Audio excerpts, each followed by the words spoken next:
Hi friends, welcome back to Reva Tasty Kitchen. இன்னைக்கு நம்ம பார்க்க போற ரெசிபி என்னன்னு பாத்தீங்கன்னா முருங்கைக்கீரை சூப் தான் பண்ண போறோம். அதுக்கு தேவையான பொருள் 2 கைப்பிடி அளவுக்கு முருங்கைக்கீரையை வாஷ் பண்ணி எடுத்துர்க்கேன்.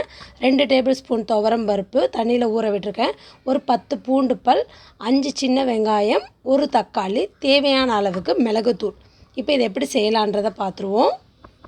இப்போ நான் அடுப்புல வந்து ஒரு குக்கர் ஹீட் பண்ணியிருக்கேன். இதுல கொஞ்சமா எண்ணெய் ஆட் பண்ணிடலாம்.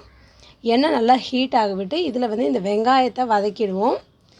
நம்ம சேனலை ஃபஸ்ட் டைம் பார்க்குற வியூவர்ஸாக இருந்தால் நம்ம சேனலை மறக்காமல் சப்ஸ்கிரைப் பண்ணிக்கோங்க.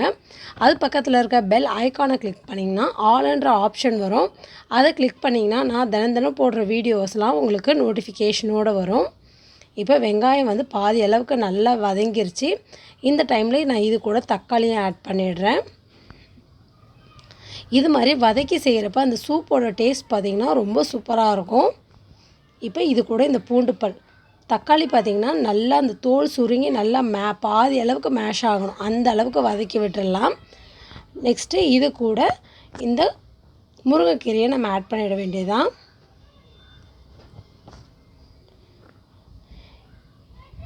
இதை ஒரு 3 செகண்ட் போல் நல்லா இதை அப்படியே பிரட்டி விட்டுருவோம். இதை லைட்டாக அந்த எண்ணெயிலே இது நல்லா முருங்கைக்கீரை வதங்கிரும் பாதி அளவுக்கு.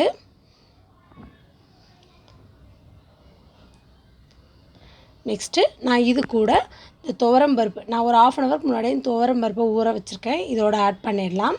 இப்போ இதுக்கு தேவையான அளவுக்கு தண்ணி நம்ம ஆட் பண்ணிடலாம். இதில் கொஞ்சம் தாராளமாகவே ஆட் பண்ணிக்கோங்க. அது நல்லா வெந்து வரணும், நம்ம குடிக்கிற அளவுக்கு அந்த சூப் பதம் வேணும், அதனால் கொஞ்சம் தாராளமாகவே ஆட் பண்ணிக்கலாம்.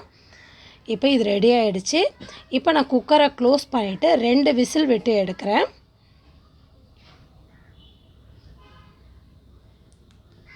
இப்போ பார்த்திங்கன்னா ப்ரெஷர் ரிலீஸ் ஆகிடுச்சு. இதை ஓப்பன் பண்ணிடலாம். இப்போ இந்த தண்ணியை வந்து நம்ம ஃபில்ட்ரு பண்ணி எடுக்க வேண்டியது தான்.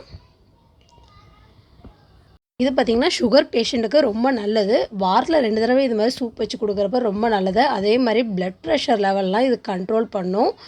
நார்மலாக கர்ப்பிணி பெண்கள் வந்து வாரத்தில் 2 தடவை இல்லை 3 தடவை இந்த முருங்கைக்கீரை சூப் குடிச்சிட்டே வந்திங்கன்னா ஹெல்த்துக்கு ரொம்ப நல்லது இது.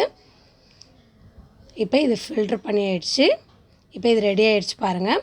இப்போ இதை நான் அடுப்பில் வச்சுட்டு இது கொஞ்சம் நேரம் கொதிக்கட்டும். இப்போ இதுக்கு தேவையான அளவுக்கு உப்பு ஆட் பண்ணிக்கலாம். நெக்ஸ்ட்டு இதுக்கு தேவையான அளவுக்கு பெப்பர் பவுடர், ஃபைனலாக உப்பு ஆட் பண்ணுங்கள். இப்போ இதை நல்லா மிக்ஸ் பண்ணி விடலாம். இது 1 நிமிஷம் போல் கொதி வரட்டும்.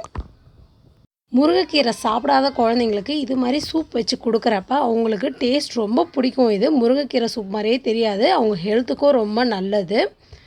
இப்போ இது நல்லா கொதிக்குது பாருங்கள். இப்போ இந்த டைமில் நான் அடுப்பு ஆஃப் பண்ணிவிட்டு ஒரு பவுலில் சேஞ்ச் பண்ணுறேன். அவ்வளோதான், ரெடி ஆகிடுச்சு முருங்கைக்கீரை சூப். இந்த வீடியோ உங்களுக்கு பிடிச்சதுன்னா லைக் பண்ணுங்கள், ஷேர் பண்ணுங்கள், கமெண்ட் பண்ணுங்கள். மறக்காமல் நம்ம சேனலை சப்ஸ்கிரைப் பண்ணிக்கோங்க. தேங்க்யூ.